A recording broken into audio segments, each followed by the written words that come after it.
Pop quiz, hot shot.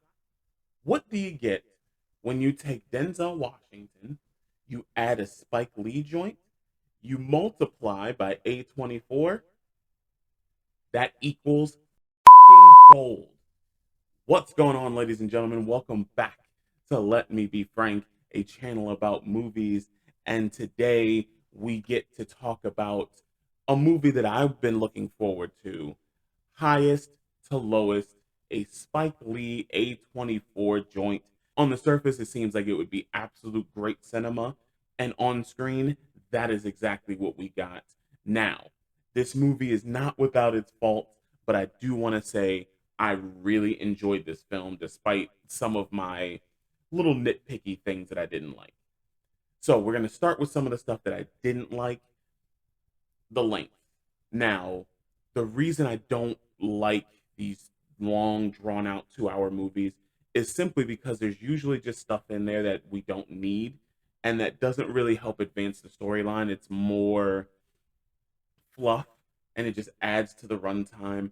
And while the scenes that, in my opinion, had the fluff, which would be a lot of Denzel's kind of pondering his thinking scenes, those would be his pondering his thinking scenes.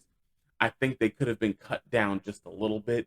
And while we did need them because of the situation, which we'll get into, I just feel like it hampered and slowed down the pacing of the movie because once we get into the plot and the secrets and all the things that happen start to unfold, we kind of want to stay on that path.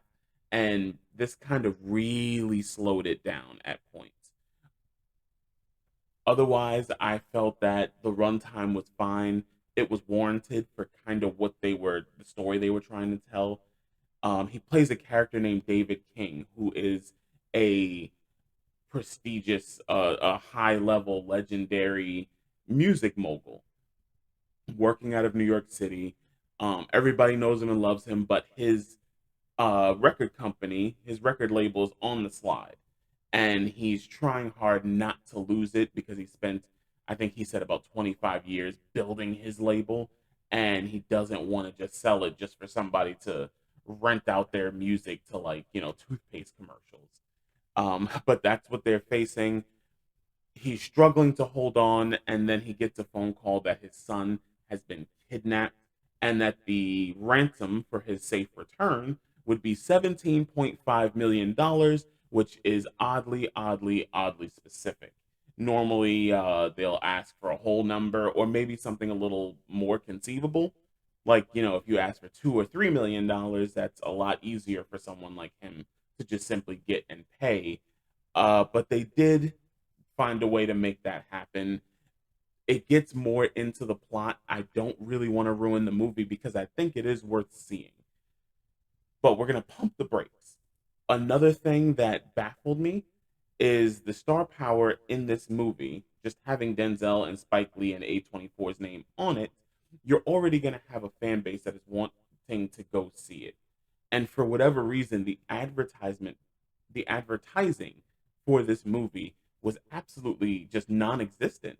I didn't realize the movie came out until a coworker of mine told me that he went to see it. And then I checked my local theater and it wasn't there because I check my local theater weekly to make sure that I'm seeing movies on time. And it just wasn't there. So once I broadened my search to about like 30-ish miles away, it's only showing in one theater within 30 miles of where I live.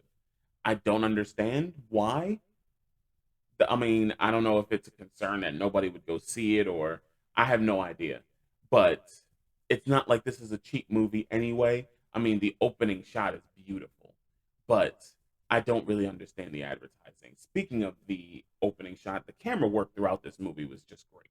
There was really good camera work, which I learned to expect from a Spike Lee film. He is a very good director.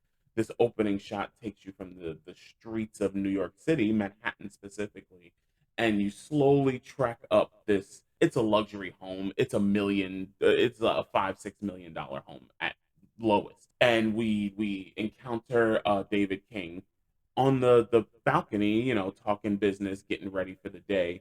And then we slowly follow him as he goes inside. and then we start getting introduced to his family. It's a great way to open the movie. It makes it feel like it's this big time production, which it is, and the music. Since he is a music mogul, I once I figured that out, I fully expected good music in this movie, and they did not disappoint.